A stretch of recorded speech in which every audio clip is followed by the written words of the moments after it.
Damals ruft mich einer an, aber mit mir rechnen kann. Ich soll nach Brasilien fliegen und viel Gage kriegen, was man im Urlaub nicht alles tut. Blumenau ist gut. 21 Mann Blasmusik fliegen zum Oktoberfest hin. 12 Abend spielen und ganze 3 Tage frei, ha, da bin ich dabei.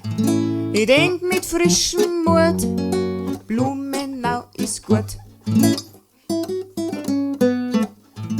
Das Zimmer ist viel zu klar für mich, die Klimaanlage, die ist hier. Das Gewand im Schrank, das feuchtelt schon, aber wir sind da, mit Muse in mein Blut, Blumenau ist gut.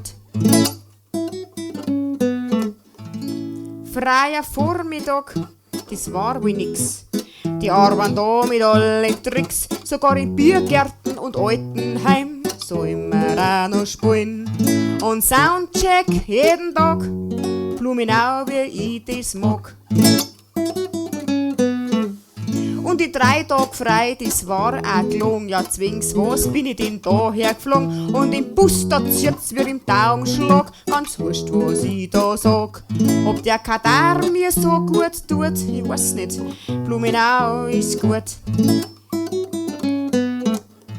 Und am Sonntag, da haben wir auch keine Ruhe, weil da geht's erst richtig zu. Ein Umzug durch die ganze Stadt, für meine Füße ein Plag. Grad weil ich was ausbrut, Blumenau ist gut.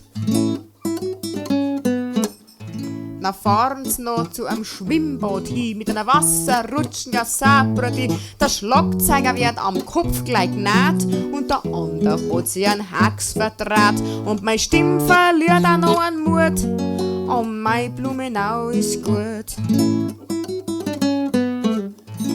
Ohne Schlagzeug, ohne Stimme, spielen wir weiter, aber es kommt noch viel schlimmer.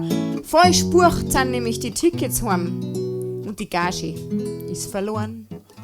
Ja, das ist da doch ein Brut. Blumenau, es seid's gut, mein Lieber. Mit Katar und ohne Geld, der Heimflug dann vom End der Welt und im Zug nach Minga auch noch draufzahlen müssen. Ja, was muss ich da bürsten? Meine Empfehlung lauten tut, schlägt's hin, schaut es euch an, aber glaubt's mir's, Blumenau ist ein alter Hut.